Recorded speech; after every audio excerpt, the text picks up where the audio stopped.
ਇੱਕ ਓਂਕਾਰ ਸਤਨਾਮ ਕਰਤਾ ਪੁਰਖ ਨਿਰਭਉ ਨਿਰਵੈਰ ਅਕਾਲ ਮੂਰਤ ਅਜੂਨੀ ਸੈਭੰ ਗੁਰ ਪ੍ਰਸਾਦ। हवाए बंदगी और दर वयूद मरा वगरना ज़ौके चुनी आमदन नमूद मरा। भाई नंद लाल। आउण दा की लाभ है अगर बंदगी ना होए।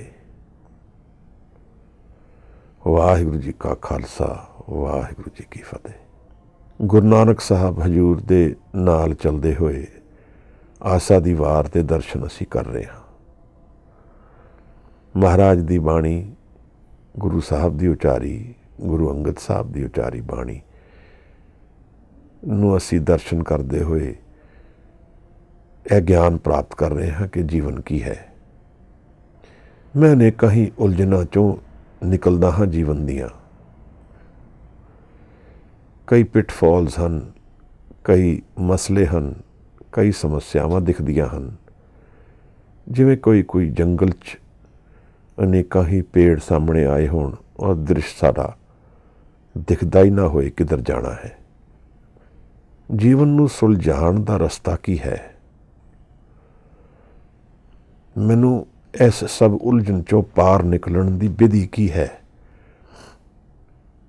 और अगर मैं नहीं निकलदा तो फिर की हाल है मेरा, मेरे मन दा, सोसाइटी दा, दुनिया दा। अज दी पौड़ी है ज्ञान दिंदी है महाराज। जदों असी गलत रस्ते तो जीवन नूं देखना शुरू कर दिंदे हाँ,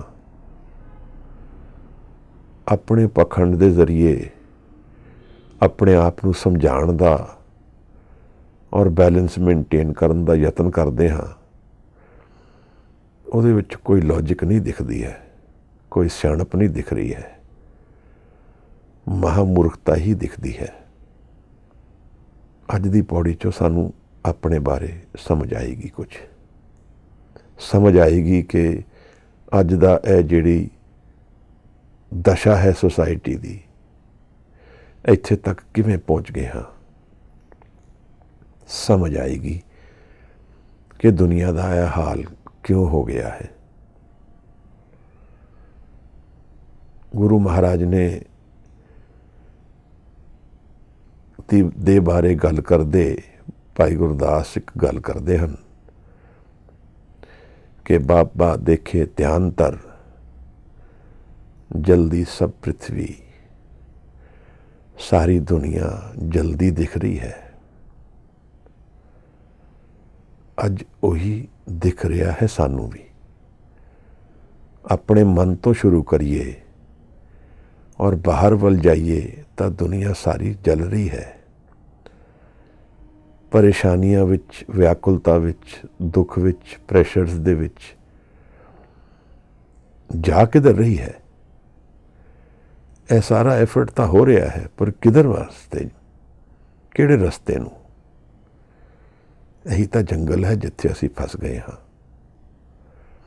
और कोई राह नहीं लभ रहा। आओ 16वीं पौड़ी दे दर्शन करिए महाराज, कुछ ज्ञान प्राप्त करिए कि जीवन नूं सुलझाना किवें है। कोई वीर भैन इस पौड़ी दे दर्शन कराण, गुरु महाराज नाल सुरत दे एकागर मन दे विच जुड़न दा यतन करदे हाँ।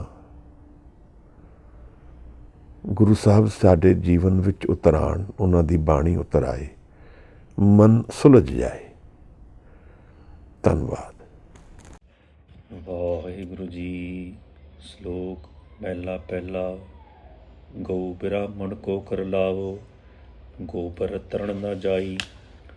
धोती टिक्का तै जपमाली, धान मलेच्छां खाई। अंतर पूजा पढ़े कतेबा, संजम तुरका पाई। छोटीले पाखंडा, नाम लइए जाए तरंदा। महला पहला। मानस खाणे करे निवास, छुरी बगायन तिन गल ताग। तिन घर ब्राह्मण पूरे नाद, ओना भी आवे ओही साध। कूड़ी रास कूड़ा व्यापार, कूड़ बोल करें आहार। शर्म धर्म का डेरा दूर, ਨਾਨਕ ਕੂੜ ਰਿਹਾ ਭਰਪੂਰ। ਮੱਥੇ ਟਿੱਕਾ ਤੇੜ ਧੋਤੀ ਕਖਾਈ, ਹੱਥ ਛੁਰੀ ਜਗਤ ਕਾ ਸਾਈ। ਨੀਲ ਵਸਤਰ ਪਹਿਰੇ ਹੋਵੇ ਪ੍ਰਵਾਨ, ਮਲੇਚ ਤਹਾਨ ਲੈ ਪੂਜੇ ਪੁਰਾਣ। ਅਭਾਖਿਆ ਕਾ ਕੁੱਠਾ ਬੱਕਰਾ ਖਾਣਾ, ਚੌਕੇ ਉੱਪਰ ਕਿਸੇ ਨਾ ਜਾਣਾ।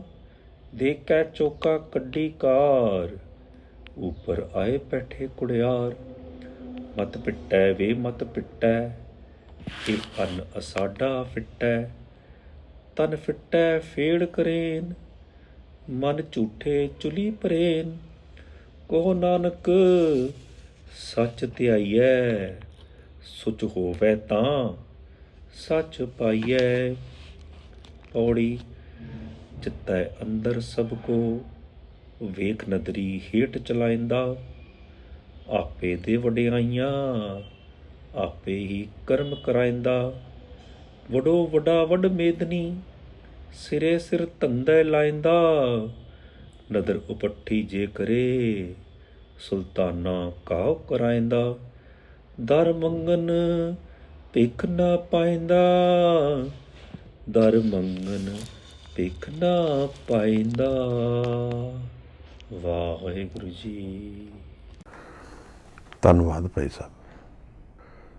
ਨਦਰ ਪੁੱਠੀ ਜੇ ਕਰੇ, ਸੁਲਤਾਨਾ ਕਾਹੂ ਕਰਾਇਦਾ। ਦਰ ਮੰਗਣ ਭਿਖ ਨਾ ਪਾਇਦਾ। ਇਹ ਗੱਲ ਜਿਤਨੀ ਡੈਪਥ ਦੀ ਹੈ, ਉੱਥੋਂ ਮੈਨੂੰ ਅਗਰ ਸਮਝ ਆ ਜਾਏ ਕਿ ਅਗਰ ਮੈਂ ਪਾਵਰ ਵਿੱਚ ਹਾਂ, ਅਗਰ ਮੇਰੇ ਕੋਲ ਮੀਨਸ ਨੇ ਔਰ ਮੈਂ ਉਹਨਾਂ ਦੀ ਦੁਰਵਰਤੋਂ ਕਰਾਂਗਾ, ਤਾਂ ਮੇਰਾ ਕੱਲ੍ਹ ਕੀ ਹਾਲ ਹੋਣ ਵਾਲਾ ਹੈ। ਜੀਵਨ ਵਿੱਚ ਸਦਾ ਲਈ ਕੁਝ ਵੀ ਨਹੀਂ ਹੈ, ਪਰ ਜਦੋਂ ਅਸੀਂ ਮੌਤ ਨੂੰ ਭੁੱਲ ਕੇ ਜੀਵਨ ਨੂੰ ਜੀਂਦੇ ਹਾਂ, ਤਾਂ ਫਿਰ ਨਾਮ ਦੇ ਦਰਸ਼ਨ ਜੀਵਨ ਵਿੱਚ ਨਹੀਂ ਦਿਖਦੇ ਹਨ। ਅਗਰ ਮਨ ਕੋਲ ਕੋਈ ਆਤਮ ਦਾ ਰਸ ਨਹੀਂ ਹੈ, ਤਾਂ ਫਿਰ ਦੋ ਹੀ ਰਸਤੇ ਲੱਭਦੇ ਹਨ। ਜਾਂ ਤਾਂ ਆਪਣੇ ਆਪ ਨੂੰ ਦੁੱਖ ਦੇਗਾ, ਜਾਂ ਦੂਸਰੇ ਨੂੰ ਦੁੱਖ ਦੇਗਾ। ਔਰ ਇਹਦੇ ਤਰੀਕੇ ਔਰ ਇਹਦੀ ਵਿਧੀਆਂ ਸਾਡੀ ਸੁਸਾਇਟੀ ਵਿੱਚ ਸਾਰੀਆਂ ਦਿਖਦੀਆਂ ਹਨ। ਜੋ ਮਾਨਸਿਕ ਅਵਸਥਾ ਵਿੱਚ ਪੀੜਤ ਹੈ, ਉਹ ਫਿਰ ਸਹਾਰਾ ਲਏਗਾ ਫਿਜ਼ੀਕਲ ਸਟਿਮੂਲੈਂਟਸ ਦਾ, ਉਹਨੂੰ ਲੋੜ ਪਏਗੀ। ਔਰ ਇਹੀ ਹਾਲ ਸਾਡੇ ਆਲੇ ਦੁਆਲੇ ਹੋ ਵੀ ਰਿਹਾ ਹੈ। ਮਨ ਇੱਕ ਨਿਰਾਸ਼ਾ ਜਿਹਾ ਰਹਿ ਜਾਏਗਾ, ਕੋਈ ਰਸ ਨਹੀਂ ਹੈ। ਆਪਣੇ ਆਪ ਨਾਲ ਬੈਠ ਕੇ ਬੋਰ ਹੋਏਗਾ ਇਨਸਾਨ, ਨਾਮ ਤੋਂ ਟੁੱਟਿਆ ਹੈ। ਔਰ ਫਿਰ ਇਸ ਤੋਂ ਬਾਅਦ ਜੀਵਨ ਦੀ ਅਨੇਕਾਂ ਹੀ ਉਲਝਣਾਂ ਸਾਨੂੰ ਘੇਰੇ ਰੱਖਦੀਆਂ ਹਨ, ਕਿਉਂਕਿ ਜਿਹੜਾ ਅੱਜ ਕੱਲ੍ਹ ਦਾ ਜੀਵਨ ਹੈ, ਉਹਦਾ ਸਰੋਤ ਵੀ ਉਸੇ ਮਨ ਦਾ ਹੈ ਜਿਹੜਾ ਮਨ ਪਰੇਸ਼ਾਨ ਔਰ ਵਿਆਕੁਲ ਹੈ। ਉਹਦੀ ਇੰਸਪੀਰੇਸ਼ਨ ਵੀ ਉੱਥੋਂ ਹੀ ਆ ਰਹੀ ਹੈ। ਇਸ ਕਰਕੇ ਅੰਤਰ ਮਨ ਵਿੱਚ ਔਰ ਬਾਹਰਲੇ ਮਾਹੌਲ ਵਿੱਚ ਦੋਨੋਂ ਜਗ੍ਹਾ ਸਾਨੂੰ ਪਰੇਸ਼ਾਨੀ ਦੇ ਹੀ ਦਰਸ਼ਨ ਦਿਖਦੇ ਹਨ। Then what is the way out? In this crisis of managing our balance of life, we try and seek to subjugate. ਦੂਸਰੇ ਨੂੰ ਦੁੱਖ ਦੇਗਾ ਤਾਂ ਥੋੜਾ ਸੁੱਖ ਮਹਿਸੂਸ ਕਰੇਗਾ, ਦੂਸਰੇ ਦੇ ਦੁੱਖ ਵਿੱਚ ਰਸ ਲਏਗਾ, ਦੂਸਰੇ ਦੇ ਨੁਕਸਾਨ ਨੂੰ ਆਪਣਾ ਲਾਭ ਸਮਝ ਲਏਗਾ, ਜਾਂ ਫਿਰ ਆਪਣੇ ਅੰਤਰ ਦੇ ਵਿੱਚ ਹੀ ਆਪਣਾ ਹੀ ਨੁਕਸਾਨ ਕਰਦਾ ਰਹੇਗਾ। ਸੇਡਿਸਟ ਔਰ ਮੈਸੋਚਿਸਟ ਸਾਈਕੋਲੋਜੀ ਕਹਿੰਦੀ ਹੈ, ਇਹ ਦੋ ਤਰੀਕਿਆਂ ਨਾਲ ਅਸੀਂ ਜੀਵਨ ਵਿੱਚ ਜੀ ਰਹੇ ਹਾਂ। ਮਨ ਦੇ ਦੋ ਦਰਵਾਜ਼ੇ ਜਿਵੇਂ ਹੋਣ, ਸਾਈਕੋਲੋਜੀ ਕੋਲ ਨਾਮ ਦਾ ਦਰਵਾਜ਼ਾ ਨਹੀਂ ਹੈ। ਨਹੀਂ ਤਾਂ ਉਹ ਇੱਕ ਫਸਟ ਆਪਸ਼ਨ ਸ਼ਾਇਦ ਰੱਖੀ ਜਾਏ ਮਨ। ਇਹ ਸਾਰੀ ਕਾਰਡ ਜਿਹੜੀ ਹੁਣ ਸੁਸਾਇਟੀ ਦੀ ਬਣ ਗਈ ਹੈ, ਉਹਦੇ ਵਿੱਚ ਨਾਮ ਦੀ ਕੋਈ ਜਗ੍ਹਾ ਨਹੀਂ ਰਹਿ ਗਈ। ਤਾਂ ਹਾਲ ਇਹ ਹੋ ਗਿਆ ਜੋ ਸਾਨੂੰ ਦਿਖ ਰਿਹਾ ਹੈ। ਇਸ ਪੌੜੀ ਦੇ ਦਰਸ਼ਨ ਵਿੱਚ ਉਤਰਨ ਤੋਂ ਪਹਿਲਾਂ ਇਹਦੀ ਗੱਲ ਕਰ ਲਈਏ ਕਿ ਇਹ ਲੱਗਦਾ ਇਸ ਤਰ੍ਹਾਂ ਹੈ ਕਿ ਗੁਰੂ ਸਾਹਿਬ ਨੇ ਆਬਜ਼ਰਵ ਕੀਤਾ ਹੈ ਕਿ ਕੋਈ ਖੱਤਰੀ ਪੁਰਸ਼ ਨਦੀ ਪਾਰ ਕਰਨ ਵਾਸਤੇ ਟੈਕਸ ਲੈਣ ਲਈ ਬੈਠਾ ਹੈ ਜਾਂ ਪੁਲ ਪਾਰ ਕਰਨ ਵਾਸਤੇ ਟੈਕਸ ਲੈਣ ਲਈ ਬੈਠਾ ਹੈ। ਜੋ ਵੀ ਆਉਂਦਾ ਹੈ ਉਸ ਤੋਂ ਉਹ ਟੈਕਸ ਲੈਂਦਾ ਹੈ। ਤਾਂ ਇੱਕ ਗਰੀਬ ਬ੍ਰਾਹਮਣ ਜੋ ਆਪਣੀ ਗਾਂ ਨੂੰ ਨਾਲ ਲੈ ਜਾਣਾ ਚਾਹੁੰਦਾ ਹੈ ਉਸ ਨੂੰ ਵੀ ਟੈਕਸ ਕਰਦਾ ਹੈ ਔਰ ਉਹਦੇ ਕੋਲ ਪੈਸੇ ਨਹੀਂ ਹਨ ਔਰ ਪੈਸੇ ਨਾ ਹੋਣ ਕਰਕੇ ਉਹ ਪਾਰ ਨਹੀਂ ਜਾਂਦਾ ਔਰ ਉਹ ਪਾਰ ਨਹੀਂ ਜਾ ਪਾਉਂਦਾ। ਫਿਰ ਗਊ ਕਿਉਂਕਿ ਉੱਥੇ ਖੜੀ ਹੈ, ਰੁਕੀ ਹੈ, ਉਹਦਾ ਗੋਬਰ ਵੀ ਆ ਜਾਂਦਾ ਹੈ ਔਰ ਇਹ ਖੱਤਰੀ ਉਸ ਗੋਬਰ ਨੂੰ ਚੱਕ ਕੇ ਆਪਣੇ ਕਿਚਨ ਦਾ, ਆਪਣੇ ਚੌਕੇ ਦਾ ਲੇਪ ਕਰ ਦਿੰਦਾ ਹੈ। ਐਗਜ਼ਾਮਪਲ ਆਫ ਸਬਜੂਗੇਸ਼ਨ ਹੈ ਔਰ ਗੁਰੂ ਸਾਹਿਬ ਇਹਨੂੰ ਆਬਜ਼ਰਵ ਕਰਕੇ ਸਮਝ ਰਹੇ ਹਨ ਕਿ ਜੀਵਨ ਦਾ ਕੀ ਹਾਲ ਹੋ ਗਿਆ ਹੈ। ਉਸ ਕਲਾਸ ਨਾਲ ਨੂੰ ਸਟੱਡੀ ਕਰ ਰਹੇ ਹਨ ਜਿਹੜੀ ਉਸ ਵੇਲੇ ਪ੍ਰੈਵਲੈਂਟ ਹੈ, ਜਿਹੜੀ ਦੂਸਰਿਆਂ ਦੇ ਹੱਕ ਨੂੰ ਖਾਂਦੀ ਹੈ, ਦੂਜਿਆਂ ਨੂੰ ਸਬਜੂਗੇਟ ਕਰਦੀ ਹੈ, ਦੂਸਰੇ ਨੂੰ ਨੁਕਸਾਨ ਦਿੰਦੀ ਹੈ ਆਪਣੇ ਫਾਇਦੇ ਲਈ। ਇਹ ਪੁਰਾਣੀ ਗੱਲ ਨਹੀਂ ਹੈ, ਇਹ ਅੱਜ ਵੀ ਵਰਤ ਰਹੀ ਹੈ। ਗੋਲਡਨ ਹੱਟ ਵਾਲੇ ਇੱਕ ਭਾਈ ਸਾਹਿਬ ਨੇ ਜਿਨ੍ਹਾਂ ਨੇ ਕਿਸਾਨਾਂ ਦੀ ਬੜੀ ਸੇਵਾ ਕੀਤੀ ਹੈ, ਰਾਮ ਸਿੰਘ ਜੀ ਨਾਮ ਹੈ ਉਹਨਾਂ ਦਾ। ਮੈਂ ਫੇਸਬੁੱਕ ਤੇ ਉਹਨਾਂ ਨੂੰ ਫੋਲੋ ਕਰਦਾ। ਅੱਜ ਉਹਨਾਂ ਦੀ ਇੱਕ ਪੋਸਟ ਆਈ ਰਾਜਪੁਰੇ ਤੋਂ ਕਿ ਉੱਥੋਂ ਸਵੇਰੇ ਲੰਘ ਰਹੇ ਸੀ ਤੇ ਇੱਕ ਜੂਸ ਵਾਲੇ ਕੋਲ ਖਲੋ ਗਏ ਜਿਹਦੇ ਤੋਂ ਜੂਸ ਲੈਣਾ ਹੈ ਔਰ ਉਸ ਤੋਂ ਪਹਿਲਾਂ, ਉਹਨਾਂ ਤੋਂ ਪਹਿਲਾਂ ਇੱਕ ਹੋਰ ਗੱਡੀ ਖੜੀ ਸੀ। ਤਾਂ ਉਹਨਾਂ ਨੇ ਇਹ ਸ਼ੇਅਰ ਕੀਤਾ ਕਿ ਉਹ ਗਰੀਬ ਜੂਸ ਵਾਲਾ ਜਿਹੜੇ ਸਵੇਰ ਤੋਂ ਸ਼ਾਮ ਤੱਕ ਮਿਹਨਤ ਕਰਕੇ ਸਿਰਫ 200-300 ਰੁਪਏ ਮਸਾਂ ਕਮਾਉਂਦਾ ਹੋਣਾ ਹੈ, ਉਸ ਤੋਂ ਇੱਕ ਪੁਲਿਸ ਵਾਲਾ 5 ਕਿਲੋ ਜੂਸ ਫ੍ਰੀ ਲੈ ਗਿਆ। ਇਹੀ ਗੱਲ ਗੁਰੂ ਸਾਹਿਬ ਇੱਧਰ ਵੀ ਕਰ ਰਹੇ ਹਨ ਕਿ ਜਦੋਂ ਅਸੀਂ ਸ਼ਕਤੀ ਵਿੱਚ ਆਉਂਦੇ ਹਾਂ, ਪਾਵਰ ਵਿੱਚ ਆਉਂਦੇ ਹਾਂ, ਦੂਸਰੇ ਦਾ ਘਾਣ ਕਰਦੇ ਸਮਾਂ ਨਹੀਂ ਲਗਾਉਂਦੇ। ਛੁਰੀ ਵਰਤ ਕੇ ਜਗਤ ਦੇ ਕਸਾਈ ਬਣ ਜਾਂਦੇ ਆ। ਮੈਂ ਆਪਣੀ ਗੱਲ ਕਰ ਰਿਹਾ, ਕਿਸੇ ਨੂੰ ਕੀ ਦੋਸ਼ ਦੇਣਾ ਹੈ। ਅਗਰ ਜਿਹਦੇ ਕੋਲ ਇਸ ਵੇਲੇ ਦੁਨੀਆ ਵਿੱਚ ਪਾਵਰ ਹੈ ਉਹ ਦਇਆ ਨਾਲ ਉਸ ਪਾਵਰ ਨੂੰ ਯੂਜ਼ ਕਰੇ ਤਾਂ ਦੁਨੀਆ ਦਾ ਇਹ ਹਾਲ ਨਾ ਹੋਏ। ਪਰ ਗਰੀਬ ਨੂੰ ਗਰੀਬ ਰੱਖਣਾ, ਗਰੀਬ ਨੂੰ ਵਰਤ ਕੇ ਉਹਦਾ ਖੂਨ, ਉਹਦਾ ਘਾਣ ਕਰਨਾ, ਉਹਦੀ ਮਾਨਸ ਜਿਵੇਂ ਕੋਈ ਮੀਟ ਖਾਂਦਾ ਹੈ ਇਵੇਂ ਉਸ ਨੂੰ ਸਬਜੂਗੇਟ ਕਰਨਾ ਔਰ ਫਿਰ ਆਪਣੇ ਨੂੰ ਧਰਮੀ ਕਹਾਣਾ, ਇਹ ਸਾਡੇ ਸਾਰਿਆਂ ਦਾ ਹੁਣ ਜੀਵਨ ਦਾ ਫਲੇਵਰ ਹੋ ਗਿਆ ਹੈ। ਅਸੀਂ ਸਾਰੇ ਇਸੇ ਤਰ੍ਹਾਂ ਜੀ ਰਹੇ ਹਾਂ। ਗੁਰੂ ਸਾਹਿਬ ਸਮਝਾ ਰਹੇ ਹਨ ਕਿ ਅਗਰ ਨਾਮ ਦੇ ਆਧਾਰ ਤੋਂ ਹਟ ਕੇ ਜੀਵਨ ਚੱਲੇਗਾ ਤਾਂ ਆਪਣਾ ਵੀ ਘਾਣ ਕਰੇਗਾ ਇਨਸਾਨ, ਦੂਸਰੇ ਦਾ ਵੀ ਕਰੇਗਾ, ਸੋਸਾਇਟੀ ਦਾ ਵੀ ਕਰੇਗਾ, ਦੁਨੀਆ ਦਾ ਵੀ ਕਰੇਗਾ। ਅਸੀਂ ਇੱਕ ਹੋਰ ਐਗਜ਼ਾਮਪਲ ਦੇਖੀਏ। ਕਿੰਨੇ ਹੀ ਸਕੂਲ ਦਿੱਲੀ ਵਿੱਚ ਚੱਲ ਰਹੇ ਹਨ, ਬੜੇ ਲੋਕਾਂ ਨੇ ਸਕੂਲਾਂ ਤੋਂ ਪੈਸੇ ਕਮਾਏ ਹਨ। ਸਾਨੂੰ ਕੀ ਹੋ ਗਿਆ ਹੈ ਕਿ ਸਾਡੇ ਸਕੂਲ ਹੁਣ ਬੰਦ ਹੋਣ ਦੇ ਕਗਾਰ ਤੇ ਨੇ। ਅਸੀਂ ਕੀ ਕਰਦੇ ਹਾਂ ਕਿ ਅਸੀਂ ਇਹਨਾਂ ਨੂੰ ਮੈਨੇਜ ਨਹੀਂ ਕਰ ਪਾਉਂਦੇ। ਅਸੀਂ ਇਕੱਠੇ ਹੋ ਕੇ ਆਪਣੀ ਵਸਤੂ ਵੀ ਨਹੀਂ ਸੰਭਾਲ ਪਾ ਰਹੇ ਹਾਂ। ਅਖੀਰ ਵਿੱਚ ਕੀ ਰਹਿ ਜਾਂਦਾ ਹੈ? ਇੱਕ ਦੂਸਰੇ ਨੂੰ ਦੋਸ਼ ਦੇਣਾ ਜਾਂ ਫਿਰ ਲੋਭ, ਗੁਰੂ ਦੇ ਘਰ ਆ ਕੇ ਚੋਰੀ ਕਰਨੀ, ਇਹੀ ਰਹਿ ਗਿਆ ਸਾਡਾ ਕੰਮ। ਇੱਥੇ ਹੀ ਅਸੀਂ ਆ ਗਏ ਹਾਂ। ਜਿਵੇਂ ਕੋਈ ਨਿਹੰਗ ਸਿੰਘ ਤਾਬਿਆਂ ਵਿੱਚ ਮੱਥਾ ਟੇਕ ਕੇ ਪੈਸਾ ਚੱਕ ਲੈਂਦਾ ਹੈ, ਉਹ ਤਾਂ ਸ਼ਾਇਦ ਫਿਰ ਵੀ ਘੱਟ ਦੋਸ਼ੀ ਹੈ। ਅਸੀਂ ਤਾਂ ਉਸ ਤੋਂ ਬਹੁਤ ਜ਼ਿਆਦਾ ਦੋਸ਼ੀ ਹਾਂ। ਲੱਗ ਰਿਹਾ ਜਿਵੇਂ ਅਸੀਂ ਚੋਰ ਡਕੈਤ ਦੀ ਕਲਾਸ ਵਿੱਚ ਆ ਗਏ ਹਾਂ। ਧਰਮੀ ਕੁਛ ਨਹੀਂ ਕਹਾਣ ਜੋਗਾ ਰਹਿ ਗਿਆ। ਸਾਂਝੇ ਹੋ ਕੇ ਅਸੀਂ ਕੋਈ ਆਪਣਾ ਬਣੀ ਹੋਈ ਚੀਜ਼ ਨੂੰ ਵੀ ਨਹੀਂ ਸੰਭਾਲ ਪਾ ਰਹੇ ਹਾਂ। ਇਹ ਦਿਖਾਉਂਦਾ ਹੈ ਕਿ ਕਿਤਨੇ ਅਸੀਂ ਨਾਮ ਤੋਂ ਟੁੱਟ ਗਏ ਹਾਂ। ਔਰ ਉਹਨਾਂ ਜਨਾਂ ਬਾਰੇ ਦਿਖਾਉਂਦਾ ਹੈ, ਮੇਰੇ ਵਰਗੇ, ਜਿਹੜੇ ਅੱਜ ਇਨਫਲੂਐਂਸ ਕਰਨ ਦੇ ਸਥਾਨ ਤੇ ਬੈਠੇ ਹਨ, ਜਿਹੜੇ ਅੱਜ ਪਾਵਰ ਦੀ ਜਗ੍ਹਾ ਤੇ ਬੈਠੇ ਹਨ। ਇਹ ਉਹਨਾਂ ਦੀ ਕਰਨੀ ਜ਼ਿਆਦਾ ਹੈ। ਮਹਾਰਾਜ ਗੁਰੂ ਸਾਹਿਬ ਕਹਿ ਰਹੇ ਹਨ, ਗਊ ਬ੍ਰਾਹਮਣ ਕੋ ਕਰ ਲਾਵੋ, ਗੋਬਰ ਤਰਨ ਨਾ ਜਾਈ। ਗਊ ਔਰ ਬ੍ਰਾਹਮਣ ਨੂੰ ਖੱਤਰੀ ਕਰ ਲਗਾਉਂਦਾ ਹੈ ਔਰ ਉਹਦੇ ਗੋਬਰ ਨੂੰ ਵੀ ਵਰਤ ਲੈਂਦਾ ਹੈ ਆਪਣੇ ਚੌਕੇ ਤੇ। ਮਹਾਰਾਜ ਕਹਿੰਦਾ, ਨਾ ਤੇ ਇਹ ਗੋਬਰ ਤੈਨੂੰ ਤਾਰੇਗਾ, ਨਾ ਤੂੰ ਇਹ ਠੀਕ ਕੀਤਾ ਕਿ ਉਸ ਨੂੰ ਕਰ ਲਗਾਇਆ।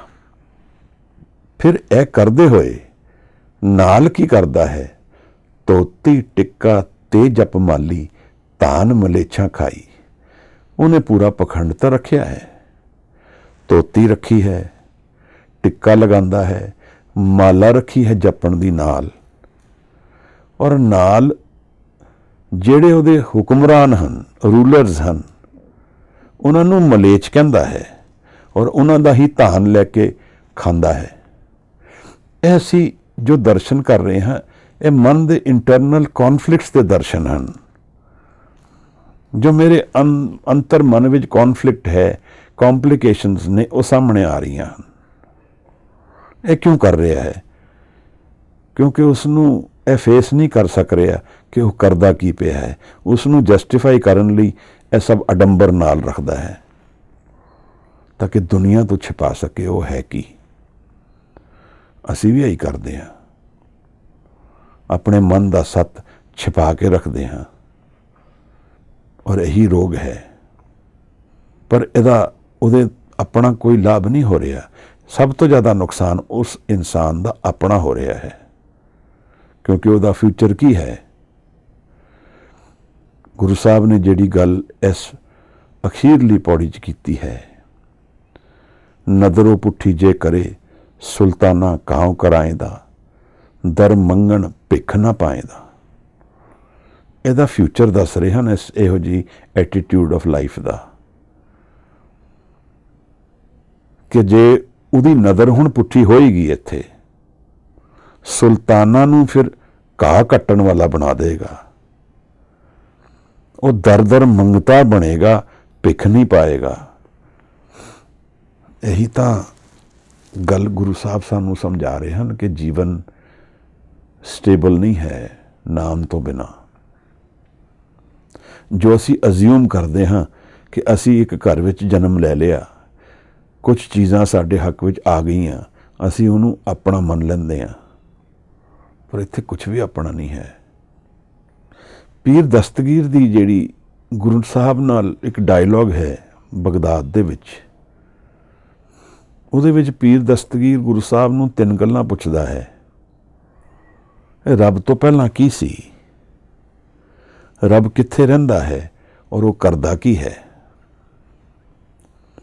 ਮਹਾਰਾਜ ਨੇ ਵਿਧੀ ਨਾਲ ਜਵਾਬ ਦਿੱਤਾ ਹੈ, ਕਿਉਂਕਿ ਜਿਹੜੀ ਗੁਰੂ ਕੋਲ ਜਿਹੜੇ ਸੱਤ ਦੇ ਦਰਸ਼ਨ ਹਨ, ਉਹਦੇ ਲਈ ਕੋਈ ਰੈਫਰੈਂਸ ਐਂਡ ਕੰਟੈਕਸਟ ਨਹੀਂ ਕਰਨਾ ਪੈਂਦਾ। ਕਿਤਾਬ ਖੋਲ ਕੇ ਕੋਈ ਦੱਸੇਗਾ ਜਵਾਬ, ਉਹ ਤਾਂ ਪ੍ਰਤੱਖ ਦੇਖ ਰਹੇ ਹਨ ਸੱਤ ਕੀ ਹੈ। ਤਾਂ ਗੁਰੂ ਨੇ ਕਿਹਾ ਹੈ ਕਿ ਰੱਬ ਤੋਂ ਪਹਿਲਾਂ ਕੁਝ ਵੀ ਨਹੀਂ ਹੈ ਔਰ ਉਹ ਆਪਣੀ ਹੀ ਸ੍ਰਿਸ਼ਟੀ ਵਿੱਚ ਰਹਿੰਦਾ ਹੈ, ਇਹਦੇ ਵਿੱਚ ਹੀ ਵਸਦਾ ਹੈ। ਦੁੱਧ ਮੰਗਾ ਕੇ ਉਹਦੇ ਵਿੱਚ ਉਹਨਾਂ ਨੇ ਪੱਤਾ ਪਾਇਆ ਹੈ ਕੁਝ ਸਮਝਾਉਣ ਲਈ। ਫਿਰ ਗੁਰੂ ਸਾਹਿਬ ਨੇ ਤੀਸਰੇ ਪ੍ਰਸ਼ਨ ਦਾ ਇੱਕ ਜਵਾਬ ਦਿੱਤਾ ਹੈ ਜੋ ਮੈਂ ਸਮਝਾਂ ਇੱਥੇ ਰੈਲੇਵੈਂਟ ਹੈ। ਮਹਾਰਾਜ ਨੇ ਪੀਰ ਦਸਤਗੀਰ ਨੂੰ ਫਿਰ ਕਿਹਾ ਹੈ, ਆਪ ਤੀਸਰੇ ਪ੍ਰਸ਼ਨ ਦਾ ਜਵਾਬ ਲੈਣ ਤੋਂ ਪਹਿਲਾਂ ਆਪ ਉੱਪਰ ਬੈਠੇ ਹੋ, ਮੈਂ ਥੱਲੇ ਹਾਂ, ਆਪ ਥੱਲੇ ਆਓ, ਮੈਂ ਆਪਣੀ ਜਗ੍ਹਾ ਤੇ ਬੈਠ ਕੇ ਜਵਾਬ ਦਿਆਂਗਾ। ਪੀਰ ਦਸਤਗੀਰ ਮੰਨ ਜਾਂਦਾ ਹੈ। ਮਹਾਰਾਜ ਉੱਪਰ ਬੈਠ ਕੇ ਕਹਿੰਦੇ ਹਨ, ਰੱਬ ਇਹੀ ਕਰਦਾ ਹੈ, ਜੋ ਨੀਵਾਂ ਹੈ ਉਸ ਨੂੰ ਉੱਪਰ ਚੱਕਦਾ ਹੈ, ਔਰ ਜੋ ਉੱਪਰ ਬੈਠਾ ਹੈ ਉਸ ਨੂੰ ਹੇਠਾਂ ਗੇਰ ਦਿੰਦਾ ਹੈ। ਬਿਨਾਂ ਲੌਜਿਕ ਦੇ, ਬਿਨਾਂ ਹੁਕਮ ਦੇ ਨਹੀਂ, ਇੱਕ ਕਾਰਨ ਕਰਕੇ। ਔਰ ਆਪਣੇ ਆਪ ਨੂੰ ਦੋਸ਼ ਨਹੀਂ ਦਿੰਦਾ ਉਹ। ਇਸ ਉੱਪਰ ਔਰ ਥੱਲੇ ਦੀ ਗੇਮ ਵਿੱਚ ਹੀ ਮੇਰਾ ਜੀਵਨ ਬਹਿੰਦਾ ਜਾ ਰਿਹਾ ਹੈ, ਔਰ ਮੈਨੂੰ ਸਮਝ ਨਹੀਂ ਆ ਰਹੀ ਕਿ ਮੇਰਾ ਨੁਕਸਾਨ ਕਿਉਂ ਹੁੰਦਾ ਹੈ ਜਾਂ ਮੈਨੂੰ ਲਾਭ ਕਿਉਂ ਹੁੰਦਾ ਹੈ। ਇਹ ਸਭ ਹੋ ਕੀ ਰਿਹਾ ਹੈ? ਮੈਂ ਇਸ ਮਿਲਣ ਨੂੰ ਸਦਾ ਲਈ ਸਮਝ ਲੈਂਦਾ ਹਾਂ, ਮੈਂ ਇਸ ਵਿਛੜਨ ਨੂੰ ਵੀ ਸਦਾ ਲਈ ਸਮਝ ਦਿੰਦਾ ਹਾਂ। ਦੋਨੋਂ ਪਾਸੇ ਗਲਤੀ ਹੈ। ਗੁਰੂ ਅਰਜਨ ਸਾਹਿਬ ਦੀ, ਸੁਖਮਨੀ ਸਾਹਿਬ ਦੀ ਇੱਕ ਅਸ਼ਟਪਦੀ ਦੀ ਦਰਸ਼ਨ ਪਿਛਲੇ ਹਫ਼ਤੇ ਕੀਤੇ ਹਨ। ਕੁਝ ਵੀਰਾਂ ਨੇ ਹੁਕਮ ਕੀਤਾ। ਮਹਾਰਾਜ ਦੀ ਇੱਕ ਲਾਈਨ ਤੇ ਬੜਾ ਅਚਰਜ ਰਿਹਾ। ਮੈਂ 3 ਦਿਨ ਉਸ ਦੇ ਦਰਸ਼ਨ ਹੀ ਕਰਦਾ ਰਿਹਾ। ਰਾਮਸਰ ਦੇ ਕੰਢੇ ਤੇ ਬੈਠ ਕੇ ਗੁਰੂ ਦੁਨੀਆ ਦਾ ਸੱਤ ਬਿਆਨ ਕਰਦੇ ਹਨ। ਧੰਨ ਮਹਾਰਾਜ।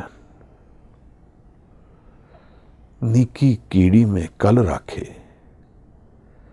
एक कमाल ਦੀ ਪੰਕਤੀ ਹੈ ਮਹਾਰਾਜ। ਇੱਕ ਨਿੱਕੀ ਜੀ ਕੀੜੀ ਦੇ ਵਿੱਚ ਇੱਕ ਕਲਾ ਵਰਤ ਰਹੀ ਹੈ। ਮੈਂ ਕਿਤਨੀਆਂ ਹੀ ਕੀੜੀਆਂ ਦੇਖਦਾ ਹਾਂ, ਕਦੇ ਨਹੀਂ ਸੋਚਦਾ ਹਾਂ ਕਿ ਉਹਦੇ 'ਚ ਕਲਾ ਵਰਤ ਰਹੀ ਹੈ ਨਿਰੰਕਾਰ ਦੀ। ਪਰ ਜਿਹੜਾ ਨੀਵਾਂ ਹੈ, ਜਿਹੜਾ ਹਉਮੈ ਤੋਂ ਰਹਿਤ ਹੈ, ਉਹਦੇ ਵਿੱਚ ਕਲਾ ਪ੍ਰਗਟ ਹੋ ਜਾਂਦੀ ਹੈ। ਭਾਈ ਲਾਲੋ, ਇਹੋ ਜਿਹੀ ਇੱਕ ਗੱਲ ਹੈ। ਤਾਂ ਇੱਥੇ ਦੋਸ਼ ਇਨਸਾਨ ਕਿਸ ਨੂੰ ਦੇਗਾ? ਉਹ ਜਿਹਦੇ ਕੋਲ ਪਾਵਰ ਆ ਗਈ, ਉਹਨੂੰ ਲੱਗਦਾ ਹੈ ਕਿ ਉਹਨੂੰ ਕੁਝ ਮਿਲ ਗਿਆ, ਪਰ ਉਹਦੇ ਵਿੱਚ ਜੋ ਵਰਤ ਰਿਹਾ ਹੈ ਉਹਦਾ ਕਾਣ ਹੋਣ ਲੱਗਾ ਹੈ। ਉਹ ਹੁਣ ਥੱਲੇ ਨੂੰ ਜਾਣ ਦੇ ਆਪਣੇ ਰਸਤੇ ਆਪ ਬਣਾ ਰਿਹਾ ਹੈ। ਗੁਰੂ ਸਾਹਿਬ ਕਹਿੰਦੇ ਹਨ, ਜਿਹੜਾ ਇਸ ਕੀੜੀ ਦੇ ਸਾਹਮਣੇ ਜਿਹੜਾ ਲਸ਼ਕਰ ਵਾਲਾ ਖੜਾ ਹੈ, ਉਹ ਕੁਝ ਨਹੀਂ ਕਰ ਪਾਏਗਾ। ਇਹਦਾ ਇਹ ਜੀਵਨ ਦਾ ਤੱਤ ਗਿਆਨ ਹੈ। ਨਾਮ ਜਿਹਦੇ ਕੋਲ ਹੈ ਉਹ ਜਿੱਤਦਾ ਹੈ। ਇੱਥੇ ਜ਼ਫਰਨਾਮਾ ਤੇ ਇਹੀ ਹੈ ਨਾ, ਮਨ ਜੀਤੇ ਜਗ ਜੀਤ, ਇਹੀ ਤਾਂ ਗੱਲ ਹੈ। ਜੀਵਨ ਨੂੰ ਅਸੀਂ ਸਮਝੇ ਬਿਨਾਂ ਜੀਵਨ ਨੂੰ ਜੀ ਲੈਂਦੇ ਹਾਂ। ਨੁਕਸਾਨ ਇਹਦੇ ਵਿੱਚ ਪਹਿਲੇ ਮੇਰਾ ਹੁੰਦਾ ਹੈ, ਫਿਰ ਮੇਰੇ ਆਲੇ ਦੁਆਲੇ ਦਾ ਹੁੰਦਾ ਹੈ, ਦੁਨੀਆ ਦਾ ਹੁੰਦਾ ਹੈ। ਐਸੇ ਟਰੈਪ ਵਿੱਚ ਅਸੀਂ ਫਸੇ, ਇੱਕ ਚਰਨਿੰਗ ਵਿੱਚ, ਹੌਲ ਬਲੋਲੀ ਚੱਕੋ ਚੱਕ, ਲਾਟੂ ਮਧਾਣੀਆਂ ਅਨਗਾ, ਆਵਾਗਾਉਣ ਵਿੱਚ, ਮੂਵਮੈਂਟ ਦੇ ਵਿੱਚ ਬਹਿੰਦੇ ਰਹਿੰਦੇ ਹਾਂ। ਗੁਰੂ ਸਾਹਿਬ ਸਮਝਾ ਰਹੇ ਹਨ ਸਾਨੂੰ ਕਿ ਇਸ ਖੱਤਰੀ ਦੇ ਦਰਸ਼ਨ ਕਰਾ ਕੇ ਸਾਨੂੰ ਆਪਣੇ ਬਾਰੇ ਦੱਸ ਰਹੇ ਹਨ, ਮੇਰਾ ਕੀ ਹਾਲ ਹੈ। ਮਹਾਰਾਜ ਕਹਿੰਦੇ ਹਨ ਕਿ ਧੋਤੀ ਵੀ ਹੈ ਇਹਦੇ ਕੋਲ, ਟਿੱਕਾ ਵੀ ਲਗਾਇਆ ਹੈ, ਮਾਲਾ ਵੀ ਰੱਖੀ ਹੈ। ਫਿਰ ਇਹ ਅੰਤਰ ਪੂਜਾ ਪੜੇ ਕਤੇਬਾ, ਸੰਜਮ ਤੁਰਕਾ ਭਾਈ। ਆਪਣੇ ਘਰ ਦੇ ਅੰਦਰ ਪੂਜਾ ਕਰਦਾ ਹੈ, ਬਾਹਰ ਕਤੇਬ ਵੀ ਪੜ੍ਹਦਾ ਹੈ, ਕੁਰਾਨ ਵੀ ਪੜ੍ਹਦਾ ਹੈ ਦਿਖਾਉਣ ਵਾਸਤੇ। ਸੰਜਮ ਤੁਰਕਾ ਭਾਈ, ਮੁਸਲਮਾਨੀ ਰਹਿਤ ਵਿੱਚ ਵੀ ਰਹਿੰਦਾ ਹੈ, ਕਿਉਂਕਿ ਇਹ ਆਪਣੀ ਪਾਵਰ ਨੂੰ ਕੰਟਰੋਲ ਕਰਨਾ ਚਾਹੁੰਦਾ ਹੈ, ਇਸ ਕਰਕੇ ਹਾਕਮਾਂ ਨੂੰ ਖੁਸ਼ ਕਰਨਾ ਚਾਹੁੰਦਾ ਹੈ। ਦੇਖੋ ਇੱਥੇ ਕਿਤਨਾ ਕੌਨਫਲਿਕਟ ਹੈ ਇਸ ਇਨਸਾਨ ਦੇ ਜੀਵਨ ਵਿੱਚ। ਇਹੀ ਕੌਨਫਲਿਕਟ ਮੇਰੇ ਔਰ ਆਪ ਦੇ ਅੰਦਰ ਹੈ। ਅਸੀਂ ਇੱਕ ਬੈਲੈਂਸ ਨੂੰ ਮੇਨਟੇਨ ਕਰਨ ਲਈ ਪੂਰੀ ਐਨਰਜੀ ਲਗਾ ਰਹੇ ਹਾਂ, ਪਰ ਸਾਡਾ ਸੋਰਸ ਆਫ ਇੰਸਪੀਰੇਸ਼ਨ ਹੀ ਗਲਤ ਹੈ। ਕੱਲ ਮੈਨੂੰ ਇੱਕ ਕਾਫੀ ਇਨਫਲੂਐਂਸ਼ੀਅਲ ਫਿਗਰ ਪੋਲੀਟੀਕਲ ਜਨ ਦਾ ਫੋਨ ਆਇਆ ਕਿ ਤੁਸੀਂ ਜ਼ਰੂਰ ਆਓ, ਪ੍ਰੋਟੈਸਟ ਕਰੋ। ਮੈਂ ਉਹਨਾਂ ਨੂੰ ਬੇਨਤੀ ਕੀਤੀ ਕਿ ਪ੍ਰੋਟੈਸਟ ਤੋਂ ਪਹਿਲਾਂ ਸਾਨੂੰ ਇਹ ਯਤਨ ਨਹੀਂ ਕਰਨਾ ਚਾਹੀਦਾ ਕਿ ਸਕੂਲਾਂ ਦਾ ਸਲਿਊਸ਼ਨ ਲੱਭੀਏ ਪਹਿਲਾਂ, ਜਾਂ ਇੱਕ ਦੂਸਰੇ ਤੇ ਲੰਚ ਨਹੀਂ ਲਾਉਂਦੇ ਰਹਾਂਗੇ ਸਾਰੀ ਜ਼ਿੰਦਗੀ। ਸਲਿਊਸ਼ਨ ਕਿਹਦੇ ਕੋਲ ਹੈ? ਸਾਂਝ ਵਿੱਚ ਹੈ। ਔਰ ਇਹੀ ਸਾਂਝ ਮੈਂ ਬਾਰ-ਬਾਰ ਪੰਥ ਨੂੰ ਬੇਨਤੀ ਕਰ ਰਿਹਾ ਹਾਂ ਕਿ ਬਿਨਾਂ ਪੋਲੀਟੀਕਲ ਐਂਬੀਸ਼ਨਸ ਨੂੰ ਗਿਰਾਏ ਇਹ ਸੋਲੂਸ਼ਨ ਨਹੀਂ ਲੱਭੇਗਾ। ਇਹਦਾ ਪ੍ਰੋਬਲਮ ਪੋਲੀਟੀਕਲ ਹੈ। ਇਸ ਲੋਭ ਨੇ, ਆਪਸੀ ਲੋਭ ਨੇ ਹੀ ਸਾਨੂੰ ਇੱਥੇ ਤੱਕ ਪਹੁੰਚਾ ਦਿੱਤਾ ਹੈ। ਸਾਨੂੰ ਇਹ ਗਿਆਨ ਹੋਣਾ ਜ਼ਰੂਰੀ ਹੈ। ਕਾਰਨ ਕੀ ਹੈ ਕਿ ਇੱਥੇ ਤੱਕ ਅਸੀਂ ਪਹੁੰਚ ਗਏ ਹਾਂ। ਇਤਨਾ ਪਖੰਡ ਅਸੀਂ ਕਰਦੇ ਹਾਂ, ਇਤਨਾ ਅਡੰਬਰ ਸਾਨੂੰ ਦਿਖਾਣਾ ਪੈਂਦਾ ਹੈ। ਅਸਲ ਵਿੱਚ ਰੋਗ ਤਾਂ ਉਹੀ ਹੈ ਜੋ ਗੁਰੂ ਸਾਹਿਬ ਸਾਨੂੰ ਸ਼ੁਰੂ ਤੋਂ ਦੱਸ ਰਹੇ ਹਨ। ਮਨ ਦਾ ਰੋਗ ਹੈ ਸਾਡੇ ਸਾਰਿਆਂ ਦਾ। ਮੈਂ ਆਪਣੇ ਆਪ ਨੂੰ ਵੱਖਰਾ ਨਹੀਂ ਕਰਦਾ। ਇੱਕ ਆਪਸੀ ਸਾਂਝ ਵਿੱਚ ਅਗਰ ਇਸ ਐਫਰਟ ਨਾਲ ਅਸੀਂ ਬੈਠਾਂਗੇ ਇਕੱਠੇ ਕਿ ਅਸੀਂ ਕੌਮੀ ਚੀਜ਼ ਨੂੰ ਬਚਾਉਣਾ ਹੈ ਤਾਂ ਕੌਣ ਰੋਕ ਸਕਦਾ ਹੈ? ਪਰ ਉਹ ਹੁੰਦਾ ਹੀ ਨਹੀਂ ਹੈ। ਕਿਉਂ ਨਹੀਂ ਹੁੰਦਾ ਹੈ? ਕੂੜੇ ਲਾਲਚ ਦੇ ਕਾਰਨ ਨਹੀਂ ਹੁੰਦਾ ਹੈ। ਮੈਨੂੰ ਕੂੜ ਦਾ ਲਾਲਚ ਹੈ। ਮੈਂ ਨਹੀਂ ਜਾਣ ਰਿਹਾ ਮੈਂ ਕਿੱਥੇ ਬੈਠਾ ਹਾਂ। ਹੁਣ ਇਸ ਨੇ ਆਪਣੇ ਚੌਕੇ ਨੂੰ ਲੇਪ ਕੀਤੀ ਹੈ ਕਿ ਉਹ ਨਿਰਮਲ ਹੋ ਗਿਆ ਗੋਬਰ ਨਾਲ। ਇਹ ਅਸੀਂ ਵੀ ਕਰਦੇ ਹਾਂ।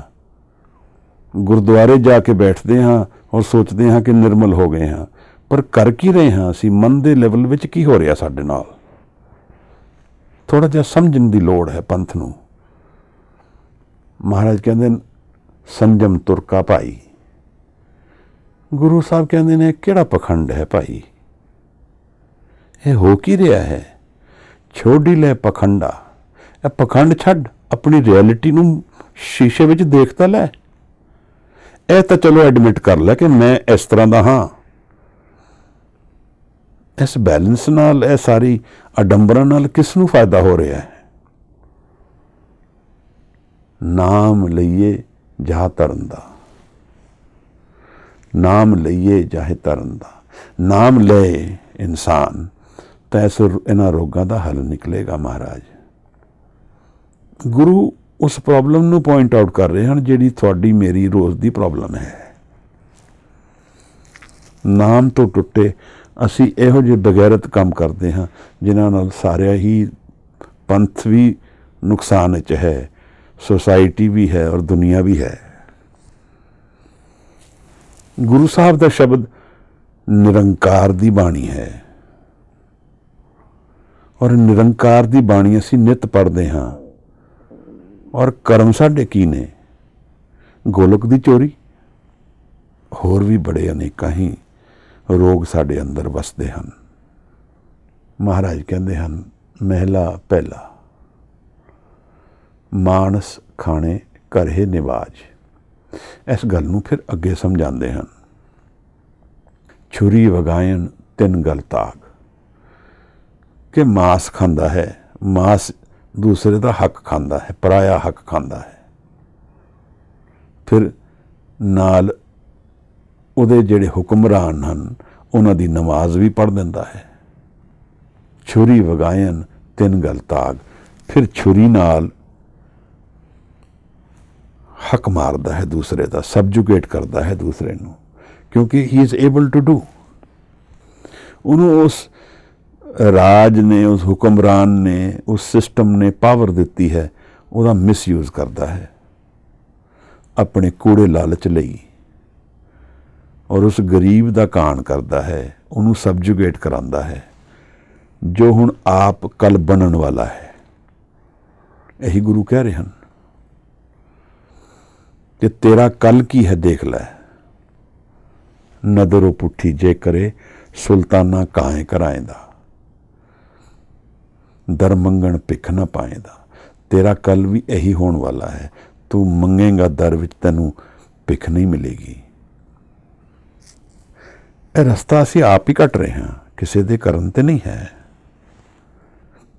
ਮਹਾਰਾਜ ਕਹਿੰਦੇ ਹਨ ਕਿ ਛੁਰੀ ਵਗਾਇਨ ਤਿੰਨ ਗਲ ਤਾਗ, ਤਿੰਨ ਘਰ ਬ੍ਰਾਹਮਣ ਪੂਰੇ ਨਾਦ। ਫਿਰ ਇਸ ਖੱਤਰੀ ਦੇ ਘਰ ਵਿੱਚ ਬ੍ਰਾਹਮਣ ਵੀ ਆਉਂਦਾ ਹੈ, ਸ਼ੰਖ ਪੜ੍ਹਦਾ ਹੈ, ਨਾਦ ਦਾ ਸ਼ੰਖ ਵਜਾਉਂਦਾ ਹੈ, ਉਸ ਤੋਂ ਦਕਸ਼ਣਾ ਵੀ ਲੈ ਜਾਂਦਾ ਹੈ। ਉਹਨਾਂ ਵੀ ਆਵੇ ਉਹੀ ਸਵਾਦ।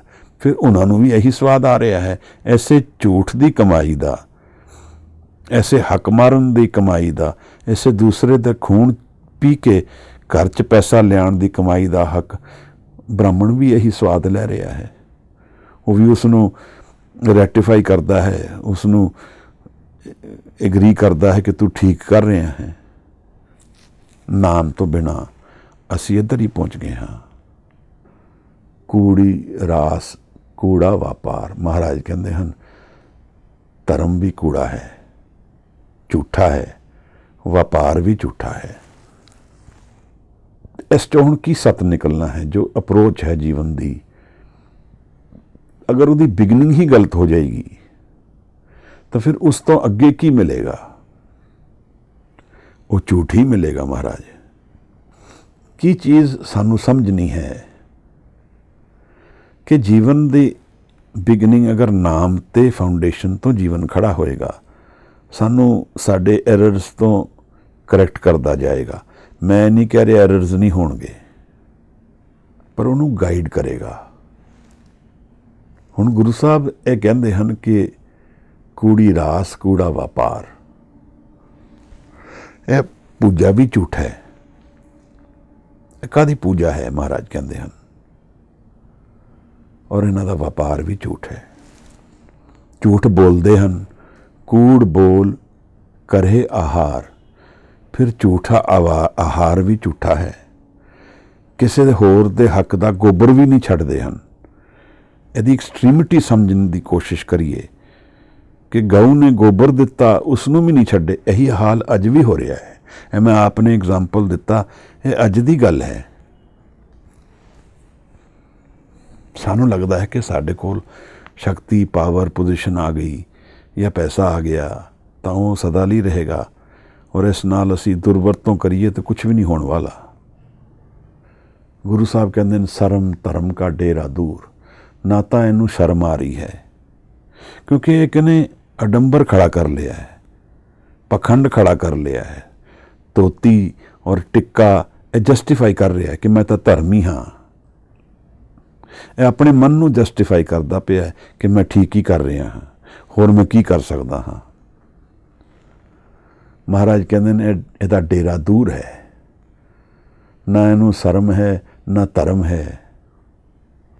असी करन की आए हैं इत्थे, किस लिए जन्म लिया है, बिच दुनिया काहे आया। अपना भी नुकसान करांगा और दुनिया का भी करांगा। नाम तो बिना यह रियलिटी है मेरी। मैं कुछ भी सोच रहा होवांगा, जब तक मन विच संतोख नहीं होएगा मैं नुकसान ही करांगा। कई लोग असी सानू मिलते हैं बड़े सरल होंदे हैं, कोई लालच नहीं है मन विच, तो असी नहीं देख पाते कि वो नाम जप रहे हैं कि नहीं जप रहे हैं, पर वो किधरे पहुंचे हुए हैं। मैं कल शेयर करता सी, नॉर्वे दे विच कोई जेल नहीं है, कूड़ी नहीं है, लालच ही नहीं है कूड़ा, तो कदी जेल होनी है। उत्थे दूसरा रोग है, इंसान मानसिक रोग तो ग्रस्त अपने आप नू रोगी बना के अपने आप नू दुख देंदा है, डिप्रैशन में जाता है, दूसरे नू कदे दुख नहीं देण राजी। या फिर एक एक्सट्रीम केस होया कुछ साल पहले, उन्हां चों एक पागलपन च आके गोली नाल सारिਆਂ नू मार दिता।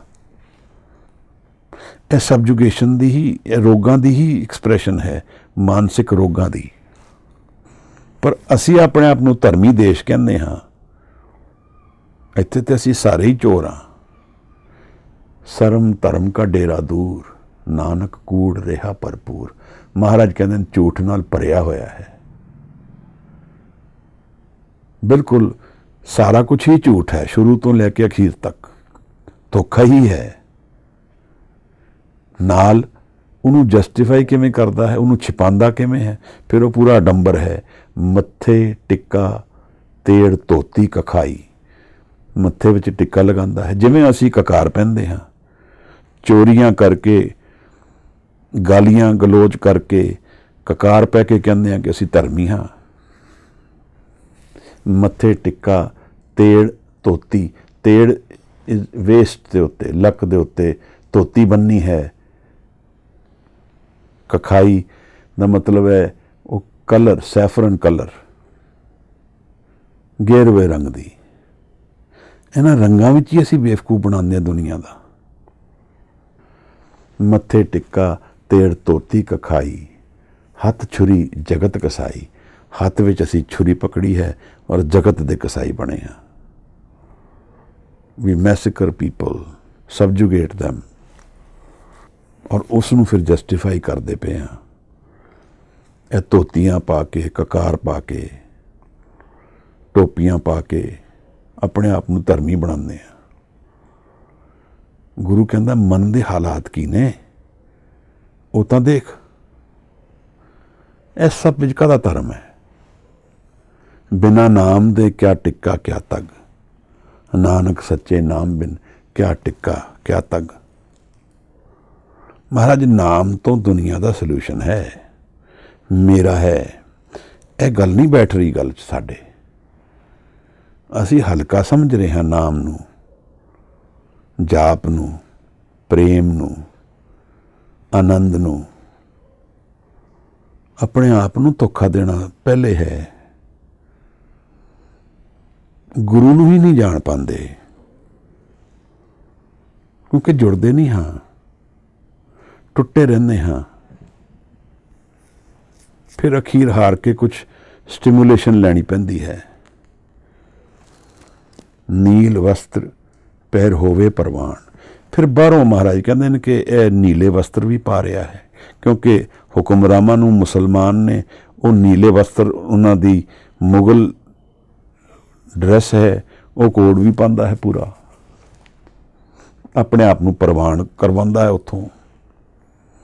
ਤਾਂ ਆਪ ਨੂੰ ਇਹ ਦੇਖਣਾ ਜ਼ਰੂਰੀ ਹੈ ਕਿ ਇੱਥੇ ਕਿਤਨੇ ਕੌਨਫਲਿਕਟਸ ਨੇ। ਧਰਮੀ ਵੀ ਕਹਾ ਰਿਹਾ ਹੈ, ਦੂਸਰੇ ਦਾ ਹੱਕ ਵੀ ਮਾਰ ਰਿਹਾ ਹੈ, ਬਿਨਾਂ ਕਾਰਨ ਪਰੇਸ਼ਾਨ ਕਰ ਰਿਹਾ ਹੈ। ਅਤਤਾਈ ਇੱਕ ਸ਼ਬਦ ਹੈ, ਮੈਂ ਉਹ ਲੱਭਦਾ ਸੀ ਕਿਧਰੇ, ਮੈਨੂੰ ਉਹਦਾ ਡੈਫੀਨੇਸ਼ਨ ਨਹੀਂ ਨਿਕਲੀ ਡਿਕਸ਼ਨਰੀ ਵਿੱਚ। ਮਹਾ ਅਤਤਾਈ, ਜੋ ਦੂਸਰੇ ਨੂੰ ਦੁੱਖ ਦੇਣ 'ਚ ਖੁਸ਼ ਹੁੰਦਾ ਹੈ ਬਿਨਾਂ ਕਾਰਨ। ਅਸੀਂ ਇਹੋ ਜਿਹੇ ਹੀ ਹਾਂ। ਕਿਸੇ ਦੀ ਪਹਿਰਾਵੇ ਤੇ ਅਸੀਂ ਲੱਗੇ ਹੋਏ ਹਾਂ, ਕੀ ਕਰਦੇ ਕੀ ਪਏ ਹਾਂ। ਕਿਸੇ ਦੀ ਲੁੱਕ ਨਾਲ ਹੀ ਅਸੀਂ ਬੈਰ ਬਣਾ ਲਿਆ। ਨੀਲ ਵਸਤਰ ਪਹਿਰ ਹੋਵੇ ਪ੍ਰਵਾਨ, ਮਲੇਛ ਧਾਨ ਲਹਿ ਪੂਜੇ ਪੁਰਾਣ। ਹੁਣ ਮਲੇਛ ਕਹਿ ਕੇ ਉਹਨਾਂ ਨੂੰ, ਫਿਰ ਉਹਨਾਂ ਤੋਂ ਧਾਨ ਲੈਂਦਾ ਹੈ, ਉਹਨਾਂ ਤੋਂ ਅਨਾਜ ਲੈਂਦਾ ਹੈ, ਫਿਰ ਆਪਣੇ ਪੁਰਾਣ ਪੜ੍ਹਦਾ ਹੈ। ਇੱਥੇ ਕਿਹੜਾ ਚੰਗਾ ਔਰ ਕਿਹੜਾ ਮਾੜਾ? ਇਹ ਕੀ ਹੋ ਕੀ ਰਿਹਾ? ਗੁਰੂ ਕਹਿ ਰਹੇ ਹਨ ਇਹਨੂੰ ਦੇਖੋ ਤਾਂ ਸਹੀ। ਇਹ ਕੌਨਫਲਿਕਟਡ ਥਾਟ ਪ੍ਰੋਸੈਸ ਹੈ, ਡਿਵਾਈਡਡ ਹੈ, ਇਲੌਜੀਕਲ ਹੈ। ਇਹਦੀ ਅਪਰੋਚ ਕਿੱਥੋਂ ਸ਼ੁਰੂ ਹੋ ਰਹੀ ਹੈ ਔਰ ਕਿੱਧਰ ਜਾ ਰਹੀ ਹੈ? ਦੂਸਰੇ ਦਾ ਹੱਕ ਮਾਰਨ ਲਈ ਅਸੀਂ ਤਿਆਰ ਹਾਂ। ਗਰੀਬ ਨੂੰ ਦੇਖ ਕੇ ਸਾਨੂੰ ਪਾਵਰ ਯਾਦ ਆ ਜਾਂਦੀ ਹੈ। ਖੀਰੇ ਖਰੀਦਣੇ ਹੋਣ ਇੱਕ ਰੇਹੜੀ ਵਾਲੇ ਤੋਂ, ਉਹਦੇ ਨਾਲ 10 ਬਹਿਸ ਕਰਦੇ ਹਾਂ ਅਸੀਂ। ਗਰੀਬ ਆਦਮੀ ਹੈ ਵਿਚਾਰਾ, ਉਹਦੇ ਕੋਲ ਕੋਈ ਚਾਰਾ ਨਹੀਂ ਹੈ, ਸਾਨੂੰ ਉੱਥੋਂ ਪਾਵਰ ਦਿਖਦੀ ਹੈ। ਰਿਕਸ਼ੇ ਵਾਲੇ ਨੂੰ 5 ਜਾਂ 2 ਰੁਪਏ ਲਈ 100 ਗੱਲਾਂ ਸੁਣਾ ਦਿੰਦੇ ਆ, ਔਰ ਦੂਸਰੀ ਜਗ੍ਹਾ ਦੂਸਰਾ ਆਦਮੀ ਸਾਡੇ ਤੋਂ ਲੱਖਾਂ ਰੁਪਏ ਚੋਰੀ ਕਰਕੇ ਲੈ ਜਾਂਦਾ ਹੈ, ਅਸੀਂ ਕੁਝ ਨਹੀਂ ਕਹਿ ਪਾਉਂਦੇ। ਇਹ ਕਰਦੇ ਕੀ ਪਏ ਆ? ਅਸੀਂ ਦੂਸਰੇ ਨੂੰ ਸਬਜੂਗੇਟ ਕਰਨ ਵਿੱਚ ਬੜੇ ਖੁਸ਼ ਹੋ ਰਹੇ ਹਾਂ। ਇਸ ਕਰਕੇ ਪ੍ਰੋਸਟੀਟਿਊਸ਼ਨ ਐਗਜ਼ਿਸਟ ਕਰਦੀ ਹੈ। It has nothing to do with sexuality, it has more to do with my need to subjugate. ਕਿਉਂਕਿ ਮੈਂ ਦਬ ਰਿਹਾ ਹਾਂ, ਮੈਂ ਦੂਸਰੇ ਨੂੰ ਯੂਜ਼ ਕਰਨਾ ਚਾਹੁੰਦਾ ਹਾਂ। ਐਸੇ ਕਾਰਨ ਕਰਕੇ ਹੁੰਦਾ ਹੈ। ਔਰ ਫਿਰ ਸੁਸਾਇਟੀ ਦਾ ਸਟਰਕਚਰ ਵੀ ਇਹ ਬਣ ਜਾਂਦਾ ਹੈ। ਜੇ ਅੱਜ ਗੁਰੂ ਸਾਹਿਬ ਹਾਜ਼ਰ ਹੁੰਦੇ, ਆਈ ਐਮ ਸ਼ੋਰ ਉਹਦੇ ਬਾਰੇ ਕੋਈ ਗੱਲ ਕਹਿੰਦੇ ਕਿ ਇਹ ਕੀ ਸਟਰਕਚਰ ਹੈ ਸੁਸਾਇਟੀ ਦਾ। ਇੱਥੇ ਦਬਾਇਆ ਜਾ ਰਿਹਾ ਲੋਕਾਂ ਨੂੰ, ਔਰ ਉਸ ਨਾਲ ਦੂਸਰੇ ਲੋਕ ਆਰਾਮ ਨਾਲ ਘਰ 'ਚ ਸੋ ਰਹੇ ਹਨ। ਰੋਗ ਕਿਸ ਦੇ ਮਨ ਵਿੱਚ ਹੈ? ਜਿਹੜਾ ਸੋ ਰਿਹਾ ਹੈ ਆਪਣੇ ਘਰ 'ਚ ਮਹਿਲ ਵਿੱਚ, ਔਰ ਉਹ ਆਰਾਮ ਨਾਲ ਸੋ ਰਿਹਾ ਹੈ। ਉਸ ਰੋਗ ਨੂੰ ਉਸ ਗਲੀ ਵਿੱਚ ਡੱਕ ਦਿੱਤਾ ਤਾਂ ਕਿ ਉਹ ਸਾਹਮਣੇ ਨਜ਼ਰ ਨਾ ਆਏ। ਇਹੀ ਸਾਡਾ ਐਟੀਟਿਊਡ ਹੈ ਮਹਾਰਾਜ। ਗੁਰੂ ਸਾਹਿਬ ਕਹਿੰਦੇ ਨੇ ਮਲੇਛ ਧਾਨ ਲੈ ਪੂਜੇ ਪੁਰਾਣ। ਫਿਰ ਉਹਦਾ ਆਪਣੇ ਪੁਰਾਣ ਵੀ ਪੜ੍ਹਦਾ ਹੈ, ਆਪਣੇ ਆਪ ਨੂੰ ਜਸਟੀਫਾਈ ਕਰਨਾ ਹੈ। ਅਪਾਖਿਆ ਕਾ ਕੁੱਠਾ ਬੱਕਰਾ ਖਾਣਾ, ਫਿਰ ਬੱਕਰਾ ਵੀ ਜ਼ਿਦਾ ਕਰਕੇ ਮੁਸਲਮਾਨ ਤਰੀਕੇ ਨਾਲ ਬੱਕਰਾ ਮਿਲਦਾ ਹੈ, ਉਸ ਨੂੰ ਖਾਂਦਾ ਹੈ, ਜਦ ਕਿ ਉਸ ਨੂੰ ਉਹਦੀ ਇਜਾਜ਼ਤ ਨਹੀਂ ਹੈ, ਬੜੀ ਖੁਸ਼ੀ ਨਾਲ ਖਾ ਲੈਂਦਾ ਹੈ। ਇਹ ਸਭ ਕੁਝ ਕਰਦੇ ਹੋਏ ਗੁਰੂ ਕਹਿ ਰਹੇ ਹਨ, ਪਰ ਇੱਕ ਹੋਰ ਅਚਰਜ ਗੱਲ ਹੈ, ਨਾਲ ਚੌਕੇ ਉੱਪਰ ਕਿਸੇ ਨਾ ਜਾਣਾ। ਨਾਲ ਉਹ ਕਹਿੰਦਾ ਮੇਰੇ ਚੌਕੇ ਤੇ ਨਾ ਜਾਣਾ, ਕਿਉਂਕਿ ਉੱਥੇ ਅਸ਼ੁੱਧ ਹੋ ਜਾਏਗੀ ਸਭ ਕੁਝ। ਇਹ ਕਿਹੜੀ ਸ਼ੁੱਧਤਾ ਰਹਿ ਗਈ? ਮਹਾਰਾਜ ਕਹਿ ਰਹੇ ਹਨ ਕਿ ਚੌਕੇ ਉੱਪਰ ਕਿਸੇ ਨਾ ਜਾਣਾ। ਦੇ ਕੇ ਚੌਕਾ ਕੱਢੀ ਕਾਰ, ਉੱਥੇ ਇੱਕ ਮੰਤਰ ਪੜ੍ਹਦਾ ਹੈ, ਲਕੀਰਾਂ ਬਣਾਉਂਦਾ ਹੈ ਕਿ ਮੈਂ ਆਪਣੇ ਖਾਣ ਦੀ ਜਗ੍ਹਾ ਨੂੰ ਸ਼ੁੱਧ ਬਣਾਉਣਾ ਹੈ। ਗੁਰੂ ਕਹਿ ਰਹੇ ਕਿਹੜੀ ਸ਼ੁੱਧਤਾ ਰਹਿ ਗਈ ਇੱਥੇ? ਸਭ ਕੁਝ ਤਾਂ ਜੋ ਨਹੀਂ ਕਰਨਾ ਚਾਹੁੰਦਾ ਕਰਨਾ ਚਾਹੀਦਾ ਤੇਰੇ ਧਰਮ ਦੇ ਅਨੁਸਾਰ ਉਹ ਸਭ ਕੁਝ ਕਰ ਰਿਹਾ ਹੈ ਤੂੰ। ਫਿਰ ਤੂੰ ਆਪਣੇ ਚੌਕੇ ਦਾ, ਸਫਾਈ ਦਾ ਇੱਕ ਅਡੰਬਰ ਬਣਾ ਕੇ ਆਪਣੇ ਆਪ ਨੂੰ ਕਨਵਿੰਸ ਕਰਨਾ ਚਾਹੁੰਦਾ ਕਿ you are doing the right thing. ਉੱਪਰ ਆਏ ਬੈਠੇ ਕੁੜਿਆਰ, ਪਰ ਉੱਥੇ ਤੇ ਕੂੜ ਬੈਠੇ ਹਨ। ਆਪ ਹੀ ਤੂੰ ਕੁੜਿਆਰ ਹੈ ਜੋ ਤੂੰ ਬੈਠਾ ਹੈ, ਝੂਠਾ ਤਾਂ ਤੂੰ ਆਪ ਹੈ ਜੋ ਆਪਣੇ ਚੌਕੇ 'ਚ ਬੈਠਾ ਹੈ। ਇਹ ਕਿਹੜੀ ਲੌਜੀਕਲ ਗੱਲ ਔਰ ਅਪਰੋਚ ਟੂ ਰਿਲੀਜਨ ਹੈ ਜਾਂ ਧਰਮ ਹੈ? ਇਹਦੇ ਵਿੱਚ ਕੁਝ ਵੀ ਨਹੀਂ ਹੈ। ਫਿਰ ਲੋਕਾਂ ਨੂੰ ਕਹਿੰਦਾ ਹੈ ਮਤ ਫਿੱਟੇ ਵੇ ਮਤ ਪਿੱਟੇ, ਇਹ ਅੰਨ ਅਸਾਡਾ ਫਿੱਟੇ, ਕਿ ਇਹਦੇ ਵਿੱਚ ਨਾ ਆਣਾ, ਸਾਡੇ ਚੌਕੇ ਵਿੱਚ ਨਾ ਆਣਾ, ਮੇਰੇ ਖਾਣੇ ਨੂੰ ਹੱਥ ਨਾ ਲਗਾਣਾ। ਹੋਰਨਾਂ ਨੂੰ ਆਖਦਾ ਹੈ ਨੇੜੇ ਨਾ ਆਣਾ, ਮੇਰੇ ਖਾਣੇ ਨੂੰ ਹੱਥ ਨਾ ਲਗਾਣਾ, ਅਸ਼ੁੱਧ ਹੋ ਜਾਏਗਾ। ਸ਼ੂਦਰ ਬਣਾ ਰਿਹਾ ਦੁਨੀਆ ਨੂੰ। ਪਰ ਇੱਥੇ ਕਿਹੜੀ ਸ਼ੁੱਧਤਾ ਰਹਿ ਗਈ? ਜਗਤ ਤਾਂ ਕਸਾਈ ਹੈ ਤੂੰ। ਮੇਰੀ ਗੱਲ ਕਰ ਰਹੇ ਹਨ ਮਹਾਰਾਜ। ਨਾਮ ਤੋਂ ਟੁੱਟ ਕੇ ਅਸੀਂ ਸਾਰੇ ਕਸਾਈ ਹਾਂ। ਉਹ ਅੰਨ ਅਸਾਡਾ ਫਿੱਟੇ। ਮਹਾਰਾਜ ਕਹਿੰਦੇ ਨੇ ਤਨ ਫਿੱਟੇ ਫੇੜ ਕਰੇਣ। ਆਪ ਹੀ ਤਨ ਹੀ ਸਾਰਾ, ਮਨ ਔਰ ਤਨ ਉਹਦਾ ਪੋਲਿਊਟ ਹੋਇਆ ਪਿਆ ਹੈ, ਨਰਕਾਂ ਵਿੱਚ ਹੈ, ਕੌਨਫਲਿਕਟ ਵਿੱਚ ਹੈ, ਪ੍ਰੈਸ਼ਰਸ ਵਿੱਚ ਹੈ। ਤਨ ਫਿੱਟੇ ਫੇੜ ਕਰੇਣ। ਔਰ ਗੱਲ ਜੋ ਨਰਕ ਦੀ ਗੱਲ ਹੈ ਉਹ ਕਰ ਰਿਹਾ ਹੈ, ਫੇੜ ਕਰੇਣ। ਮਨ ਝੂਠੇ ਚੁੱਲੀ ਭਰੇਣ। ਫਿਰ ਚੁੱਲੀਆਂ ਭਰਦਾ ਹੈ, ਖਾਣ ਤੋਂ ਪਹਿਲਾਂ, ਖਾਣ ਤੋਂ ਬਾਅਦ, ਸੁੱਚਾ ਦਿਖਾਉਂਦਾ ਹੈ ਆਪਣੇ ਆਪ ਨੂੰ। ਪਰ ਮਨ ਦੇ ਕੀ ਹਾਲਾਤ ਨੇ? ਮਨ ਦੇ ਵਿੱਚ ਤਾਂ ਝੂਠ ਭਰਿਆ ਹੈ। ਦੂਸਰੇ ਦਾ ਲਹੂ ਪੀ ਕੇ ਆਪਣੇ ਆਪ ਨੂੰ ਸ਼ੁੱਧ ਕਹਿ ਰਿਹਾ ਹੈ। ਕਾਹਦੀ ਸ਼ੁੱਧਤਾ ਰਹਿ ਗਈ? ਕਹੋ ਨਾਨਕ ਸੱਚ ਧਿਆਈਏ। ਮਹਾਰਾਜ ਕਹਿੰਦੇ ਹਨ ਕਿ ਇਨਸਾਨ ਦਾ ਧਰਮ ਕੀ ਹੈ? ਸੱਚ ਦਾ ਧਿਆਨ ਕਰਨਾ। ਨਿਰੰਕਾਰ ਹੀ ਮਾਲਕ ਹੈ ਸਾਰੀ ਸ੍ਰਿਸ਼ਟੀ ਦਾ। ਉਸ ਦਾ ਧਿਆਨ ਕਰੇ ਬਿਨਾ ਭਟਕਦੇ ਹੀ ਰਹਾਂਗੇ ਔਰ ਇਹੋ ਜਿਹੀਆਂ ਅੰਨੀਆਂ ਗੱਲਾਂ ਕਰਦੇ ਰਹਾਂਗੇ। ਇਹੀ ਅੱਜ ਕੱਲ੍ਹ ਵੀ ਹੋ ਰਿਹਾ ਹੈ। ਆਪਣੇ ਧਰਮ ਵਿੱਚ ਦੇਖ ਲਈਏ, ਯੋਗਾ ਕਰਦੇ ਹਨ ਦੁਨੀਆ 'ਚ ਲੋਕ, ਫਿਰ ਗਿਆਨ ਹੋ ਜਾਏਗਾ, ਕੁੰਡਲਨੀ ਜਗ ਜੇਗੀ। ਗੁਰੂ ਕਹਿ ਰਹੀ ਹੈ ਇਹ ਸਭ ਸੱਚ ਨੂੰ ਧਿਆਨ ਕਰੇ ਬਿਨਾ ਇਹ ਪੁੱਠੇ ਸਿੱਧੇ ਟੰਗਣ ਨਾਲ ਗਿਆਨ ਹੋ ਜਾਏਗਾ। ਮਨ ਨੂੰ ਤਾਂ ਭ੍ਰਸ਼ਟ ਕਰ ਦਿੱਤਾ, ਮਨ ਨੂੰ ਤਾਂ ਅਸ਼ੁੱਧ ਕਰ ਦਿੱਤਾ, ਮਨ ਨੂੰ ਭਟਕਾ ਦਿੱਤਾ। ਮਨ 'ਚੋਂ ਹੀ ਤਾਂ ਗਿਆਨ ਮਿਲਣਾ ਹੈ। ਨਿਰੰਕਾਰ ਤਾਂ ਉੱਥੇ ਹੀ ਰਹਿੰਦਾ ਹੈ। ਕਹੋ ਨਾਨਕ ਸੱਚ ਧਿਆਈਏ। ਗੁਰੂ ਹੁਣ ਉਪਦੇਸ਼ ਕਰਦੇ ਹਨ ਸੱਚ ਨੂੰ ਧਿਆਨ 'ਚ ਰੱਖੋ, ਨਿਰੰਕਾਰ ਨੂੰ ਜੀਵਨ ਵਿੱਚ ਉਤਾਰੋ, ਮਨ ਵਿੱਚ ਉਤਾਰੀਏ। ਉਸ ਧਿਆਨ ਨਾਲ, ਸੱਚ ਦੇ ਧਿਆਨ ਨਾਲ ਹੀ ਜੀਵਨ ਅੱਗੇ ਬਹੇਗਾ। ਸੁੱਚ ਹੋਵੇ ਤਾਂ ਸੱਚ ਪਾਈਏ। ਮਨ ਜਦੋਂ ਫਿਰ ਸ਼ੁੱਧ ਹੋਏਗਾ, ਮਨ ਆਪਣੇ ਸੱਤ ਦੇ ਗਿਆਨ ਵਿੱਚ ਉਤਰੇਗਾ, ਤਾਂ ਹੀ ਸਾਨੂੰ ਪਤਾ ਲੱਗੇਗਾ ਮਨ ਦੇ ਅੰਦਰ ਕੀ ਹੈ। ਜਿਵੇਂ ਪੌਂਡ ਦੇ ਵਿੱਚ ਮੱਟੀ, ਗੰਦਾ ਪਾਣੀ ਪਿਆ ਹੋਏ, ਮਟੀਲਾ ਪਾਣੀ, ਤਾਂ ਦਿਖਦਾ ਨਹੀਂ ਉਹਦੇ ਫਰਸ਼ ਕੀ ਹੈ, ਉਹਦੀ ਰਿਐਲਿਟੀ ਕੀ ਹੈ। ਪਰ ਅਗਰ ਉਹੀ ਮਟੀਲਾ ਪਾਣੀ ਡਸਟ ਸੈਟਲ ਹੋ ਜੇ ਤਾਂ ਸਾਨੂੰ ਦਿਖੇਗਾ ਪੌਣ ਦੇ ਥੱਲੇ ਕੀ ਹੈ।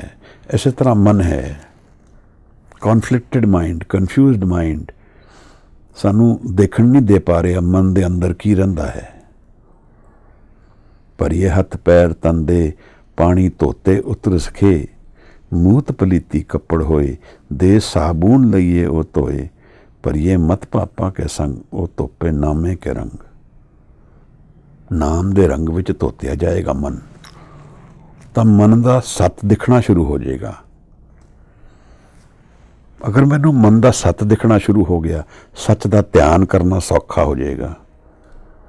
ਅੱਜ ਕਿਉਂ ਔਖਾ ਹੈ?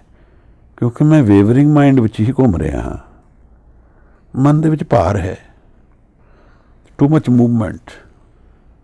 ਗੁਰੂ ਕਹਿੰਦੇ ਹਨ ਸੁੱਚ ਹੋਵੇ ਤਾਂ ਸੱਚ ਪਾਈਏ। ਮਨ ਨੂੰ ਨਾਮ ਨਾਲ ਧੋ ਦੇ, ਨਾਮ ਨਾਲ ਧੋਏਗਾ ਤਾਂ ਪਾ ਲਏਗਾ।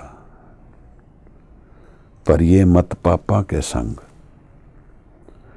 ਉਹ ਧੋਪੇ ਨਾਮੇ ਕੇ ਰੰਗ। Let us not underestimate the potential of Naam, of Jap, of Simran, of Dhyan, of finding a solution within our mind.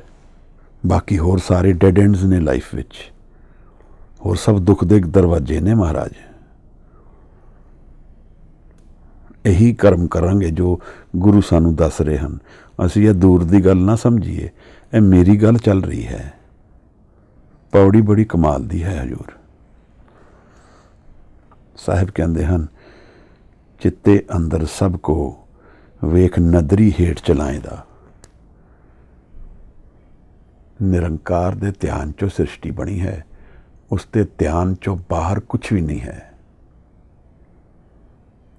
ਇਸ ਕਰਕੇ ਧਿਆਨ ਕਰਨ ਨਾਲ, ਥਾਟ ਤੋਂ ਪਰੇ ਧਿਆਨ ਲਿਜਾਣ ਨਾਲ ਨਿਰੰਕਾਰ ਦੇ ਦਰਸ਼ਨ ਹੋ ਜਾਂਦੇ ਹਨ। ਕਿਉਂਕਿ ਧਿਆਨਸਥ ਹੈ ਸਾਰੀ ਸ੍ਰਿਸ਼ਟੀ, ਉਹਦੇ ਵਿੱਚ ਇਕਾਗਰਤਾ ਹੈ, ਸੈਂਟਰਲਾਈਜ਼ਡ ਐਨਰਜੀ ਹਰ ਜਗ੍ਹਾ ਵਿਆਪਕ ਹੈ, ਧਿਆਨ ਵਿੱਚ ਹੈ ਉਹ।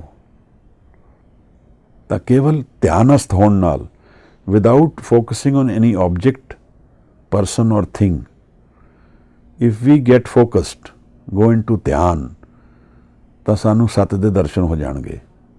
ਕਿਉਂਕਿ ਫਾਰਮ ਤੋਂ ਪਰੇ ਚਲਾ ਜਾਏਗਾ ਧਿਆਨ, ਜਿਹੜਾ ਸਾਹਿਬ ਸਾਨੂੰ ਇੱਥੇ ਸਮਝਾ ਰਹੇ ਹਨ ਕਿ ਸੱਚ ਨੂੰ ਕਿਵੇਂ ਸੁੱਚ ਹੋਵੇ ਤਾਂ ਸੱਚ ਪਾਈਏ। ਕਹੋ ਨਾਨਕ ਸੱਚ ਧਿਆਈਏ। ਸੱਚ ਨੂੰ ਕਿਵੇਂ ਧਿਆਵਾਂਗੇ? ਕੋਈ ਮੂਰਤੀ ਦੀ ਪੂਜਾ ਕਰਾਂਗੇ? ਸ਼ਬਦ ਦੇ ਆਸਰੇ ਉਸ ਰਸਤੇ ਵਿੱਚ ਚਲੇ ਜਾਵਾਂਗੇ ਜਿੱਥੇ ਫਾਰਮ ਨਹੀਂ ਹੈ, ਔਰ ਕਿਸੇ ਕਾਮਨਾ ਤੋਂ ਰਹਿਤ ਹੋ ਕੇ ਮਨ ਨੂੰ ਆਜ਼ਾਦ ਕਰ ਦਿਆਂਗੇ। ਡਿਜ਼ਾਇਰਲੈਸ ਧਿਆਨ। ਇਸੇ ਤਰ੍ਹਾਂ ਦਾ ਧਿਆਨ ਸਾਨੂੰ ਸੱਤ ਦੇ ਦਰਸ਼ਨ ਕਰਾਏਗਾ। ਧਿਆਨ ਕੀ ਕਰੇ ਬੇਬੂਤ। ਗੁਰੂ ਨਾਨਕ ਬ੍ਰਹਮ ਗਿਆਨ ਸਾਹਿਬ ਦੀ ਗੱਲ ਕਰਦੇ ਹਨ ਮਹਾਰਾਜ। ਗੁਰੂ ਸਾਹਿਬ ਸਾਨੂੰ ਜੋੜਦੇ ਹਨ ਸ੍ਰਿਸ਼ਟੀ ਦੇ ਸੋਰਸ ਤੋਂ, ਸਰੋਤ ਤੋਂ। ਇਸ ਸਾਰੇ ਪਖੰਡ ਤੋਂ ਸਾਨੂੰ ਕੁਛ ਨਹੀਂ ਲੱਭਣਾ ਹੈ। ਇਹਦੇ ਵਿੱਚ ਸੱਚ ਦਾ ਧਿਆਨ ਕਰੀਏ ਤਾਂ ਸਾਰੇ ਸੋਲੂਸ਼ਨ ਲੱਭ ਜਾਣਗੇ। ਮਹਾਰਾਜਾ ਸਮਝਾ ਰਹੇ ਹਨ ਸਾਨੂੰ। ਉਹ ਸਾਨੂੰ ਸਾਰੀ ਜ਼ਿੰਦਗੀ ਨਹੀਂ ਕਰ ਪਾਉਂਦੇ, ਕਿਉਂਕਿ ਕੂੜੇ ਲਾਲਚ ਨੂੰ ਨਹੀਂ ਛੱਡਣਾ ਚਾਹੁੰਦੇ, ਉਸ ਮਨ ਨੂੰ ਨਹੀਂ ਛੱਡਣਾ ਚਾਹੁੰਦਾ ਜਿਹੜਾ ਆਪਣਾ ਗੇਨ ਹੀ ਲੱਭਦਾ ਜਾ ਰਿਹਾ ਹੈ ਔਰ ਨੁਕਸਾਨ ਹੀ ਕਰਦਾ ਜਾ ਰਿਹਾ ਹੈ, ਆਪਣਾ ਵੀ ਔਰ ਬਾਕੀਆਂ ਦਾ ਵੀ। ਫਿਰ ਉਹਦਾ ਕੋਈ ਅੰਤ ਨਹੀਂ ਹੈ।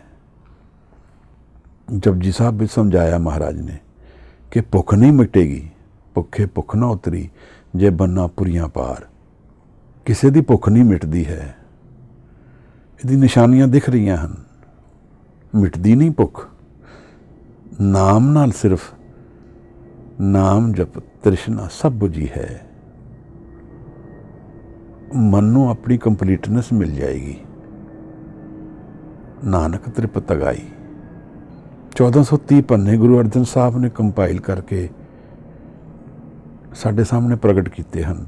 ਗੁਰੂ ਤੇਗ ਬਹਾਦਰ ਸਾਹਿਬ ਦੀ ਬਾਣੀ ਬਾਅਦ 'ਚ ਆਈ ਹੈ। ਬਸ ਇਹ ਕਿਹੋ ਜਿਹੇ ਦਰਸ਼ਨ ਹਨ, ਸਾਨੂੰ ਨਹੀਂ ਸਮਝ ਆ ਰਹੀ ਹੈ। ਪਰ ਸਾਡੀ ਕਮਾਈਆਂ ਕੀ ਨੇ? ਉਹ ਵੀ ਇਹੋ ਜਿਹਾ ਡੰਬਰ ਹੀ ਹੈ ਜੋ ਅੱਜ ਸਾਹਿਬ ਸਾਨੂੰ ਕਰ ਰਹੇ ਹਨ ਸਾਹਮਣੇ ਪੇਸ਼। ਜਗਤ ਕਸਾਈ। ਨਹੀਂ ਤਾਂ ਕੋਈ ਕਾਰਨ ਨਹੀਂ ਹੈ ਕਿ ਅਸੀਂ ਇਸ ਨਾਮ ਦੀ ਸ਼ੀਤਲਤਾ ਤੋਂ, ਪ੍ਰੇਮ ਦੇ ਰਸ ਚੋਂ ਆਪਣੇ ਮਨ ਦੇ ਰੋਗ ਔਰ ਦੁਨੀਆ ਦੇ ਰੋਗ ਹਟਾ ਦਈਏ। ਕੋਈ ਕਾਰਨ ਨਹੀਂ ਹੈ, ਕੋਈ ਨਹੀਂ ਰੋਕ ਸਕਦਾ। ਇੱਕੋ ਹੀ ਕਾਰਨ ਹੈ ਕਿ ਅਸੀਂ ਆਪਣੇ ਰੋਗਾਂ ਨੂੰ ਆਪਣੀ ਈਗੋ ਦੇ ਨਾਲ ਅਟੈਚ ਕਰਕੇ ਬੈਠੇ ਹਾਂ ਔਰ ਸੋਚ ਰਹੇ ਹਾਂ ਕਿ ਅਸੀਂ ਠੀਕ ਕਰਦੇ ਹਾਂ। ਦੂਸਰੇ ਦੀ ਕਾਣ ਕਰਨ 'ਚ ਸਾਨੂੰ ਕੋਈ ਸਮਾਂ ਨਹੀਂ ਮਿਲਦਾ, ਘਟਦਾ। ਚੋਰੀ, ਡਕੈਤੀ, ਇਹ ਮੇਰੇ ਮਨ ਦੇ ਰੋਗ ਨੇ। ਮਹਾਰਾਜ ਕਹਿੰਦੇ ਹਨ, ਕਹੋ ਨਾਨਕ ਸੱਚ ਧਿਆਈਏ, ਸੁਚ ਹੋਵੇ ਤਾਂ ਸੱਚ ਪਾਈਏ। ਪੌੜੀ ਚਿੱਤੇ ਅੰਦਰ ਸਭ ਕੋ ਵੇਖ ਨਦਰੀ ਹੇਠ ਚਲਾਏਦਾ। ਸਭ ਉਹਦੀ ਨਜ਼ਰ ਦੇ ਅੰਦਰ ਚੱਲਦਾ ਹੈ, ਸਾਨੂੰ ਗਿਆਨ ਨਹੀਂ ਹੈ, ਉਹਦੀ ਨਜ਼ਰ ਚੱਲ ਰਹੀ ਹੈ। ਸਭ ਕੁਝ ਉਹਦੇ ਗਿਆਨ ਵਿੱਚ ਹੈ, ਉਸ ਤੋਂ ਛਿਪਿਆ ਕੁਝ ਵੀ ਨਹੀਂ ਹੈ। ਗੁਰੂ ਸਾਹਿਬ ਕਹਿੰਦੇ ਪੁਕਾਰੋ, ਉਹ ਤਾਂ ਸਭ ਜਾਣਦਾ ਹੈ। ਆਪੇ ਦੇ ਵਡਿਆਈਆਂ, ਆਪੇ ਹੀ ਕਰਮ ਕਰਾਏਦਾ। ਔਰ ਇਸ ਪੱਖ ਤੋਂ ਜੀਵਨ ਦੀ ਵਡਿਆਈਆਂ ਉਸੇ ਤੋਂ ਆ ਰਹੀਆਂ ਹਨ। ਕਰਮ ਉਹੀ ਦੇ ਰਿਹਾ ਹੈ, ਉਹਦਾ ਸੋਰਸ ਉਹ ਹੈ, ਪਰ ਸਾਡੀ ਨਿਗੇਸ਼ਨ ਵਿੱਚ ਹੈ। ਅਸੀਂ ਨਹੀਂ ਜਾਣਦੇ ਉਹ ਹੈ। ਅਸੀਂ ਕਹਿੰਦੇ ਮੇਰਾ ਹਉਮੈ ਹੈ, ਮੈਂ ਕਰ ਰਿਹਾ ਹਾਂ। ਵੱਡੋ ਵੱਡਾ ਵੱਡ ਮੇਦਨੀ, ਸਿਰੇ ਸਿਰ ਧੰਦੇ ਲਾਏਦਾ। ਵੱਡੇ ਤੋਂ ਵੀ ਵੱਡਾ ਹੈ, ਸਾਰੀ ਸ੍ਰਿਸ਼ਟੀ ਦਾ ਮਾਲਕ ਹੈ। ਹਰ ਇੱਕ ਦੇ ਸਿਰ ਵਿੱਚ, ਹਰ ਇੱਕ ਦੇ, ਹਰ ਇਨਸਾਨ, ਹਰ ਪਰਸਨ ਦੇ ਉਹਦੇ ਧੰਦੇ ਲਗਾਏ ਹੈ ਉਹਨੇ। ਸਿਰੇ ਸਿਰ ਧੰਦੇ ਲਾਏਦਾ। ਪਰ ਅਸੀਂ ਉਸ ਤੋਂ ਜਲਾ, ਅਸੀਂ ਡਿਵੋਇਡ ਆਫ ਦਿਸ ਨੌਲੇਜ ਕਿ ਇੱਥੇ ਕਰਨ ਵਾਲਾ ਕੌਣ ਹੈ। ਨਦਰ ਉਹ ਪੁੱਠੀ ਜੇ ਕਰੇ। ਮਹਾਰਾਜ ਕਹਿੰਦੇ ਨੇ ਕਿ ਡਰ ਕੇ ਰਹੋ ਜੀਵਨ ਵਿੱਚ। ਅਗਰ ਉਸਨੇ ਪੁੱਠੀ ਨਜ਼ਰ ਕਰ ਦਿੱਤੀ, ਸੁਲਤਾਨਾ ਕਾਹ ਕਰਾਏਦਾ, ਤਾਂ ਸੁਲਤਾਨਾ ਨੂੰ ਕਾਹ ਕੱਟਣ ਵਾਲਾ ਬਣਾ ਦਿੰਦਾ ਹੈ। ਉਹਨੂੰ ਦਰ ਦੇ ਵਿੱਚ ਭਿੱਖ ਵੀ ਨਹੀਂ ਮਿਲਦੀ ਹੈ। ਇਹ ਵੀ ਉਸੇ ਦਾ ਹੁਕਮ ਹੈ। ਦਰ ਮੰਗੇ ਮੰਗਣ ਭਿੱਖ ਨਾ ਪਾਏਦਾ। ਦਰ ਮੰਗਣ ਭਿੱਖ ਨਾ ਪਾਏਦਾ। ਮਹਾਰਾਜ, ਮੈਂ ਇਸ ਪੌੜੀ ਤੋਂ, ਇਸ 16ਵੀਂ ਪੌੜੀ ਦੇ ਦਰਸ਼ਨ ਤੋਂ ਇਹ ਸਮਝਦਾ ਵਾਂ ਕਿ ਮਹਾਰਾਜ ਸਾਨੂੰ ਨਾਮ ਵੱਲ ਪ੍ਰੇਰ ਰਹੇ ਹਨ ਔਰ ਨਾਲ ਬਾਹਰ ਮੁਖੀ ਫਿਰ ਜੀਵਨ ਨੂੰ ਉਸ ਨਾਮ ਤੋਂ ਸ਼ੁੱਧ ਕਰਕੇ ਦਇਆ ਔਰ ਸੰਤੋਖ ਦੇ ਜੀਵਨ ਨੂੰ ਪ੍ਰੇਰੀਏ। ਇਹਦੇ ਲਈ ਸਾਨੂੰ ਸਾਰਿਆਂ ਨੂੰ ਪ੍ਰੇਰ ਰਹੇ ਹਨ। ਮੈਂ ਕਰਾਂ ਨਾ ਕਰਾਂ, ਇਹ ਮੇਰੀ ਚੋਇਸ ਹੈ। ਪਰ ਬਾਣੀ ਸਾਨੂੰ ਪੁਕਾਰ ਕੇ ਇਹੀ ਕਹਿ ਰਹੀ ਹੈ। ਅੱਜ ਦੀ ਵਿਚਾਰ ਮਹਾਰਾਜ ਇਤਨੀ ਹੀ ਪ੍ਰਵਾਨ ਕਰਨਾ। ਮੇਰੀ ਭੁੱਲਾਂ ਖਿਮਾ ਕਰ ਦੇਣਾ ਹਜੂਰ। ਆਪ ਸੁਧਾਰ ਜ਼ਰੂਰ ਕਰਨਾ। ਆਪ ਦੀ ਅਸੀਸ, ਗੁਰੂ ਦੀ ਕਿਰਪਾ, ਨਦਰ ਦੇ ਸਦਕੇ ਇਹ ਵਿਚਾਰ ਚਲਦੀ ਹੈ। ਆਪ ਦਾ ਬਹੁਤ ਬਹੁਤ ਧੰਨਵਾਦ ਹੈ ਮਹਾਰਾਜ। ਵਾਹਿਗੁਰੂ ਜੀ ਕਾ ਖਾਲਸਾ, ਵਾਹਿਗੁਰੂ ਜੀ ਕੀ ਫਤਿਹ।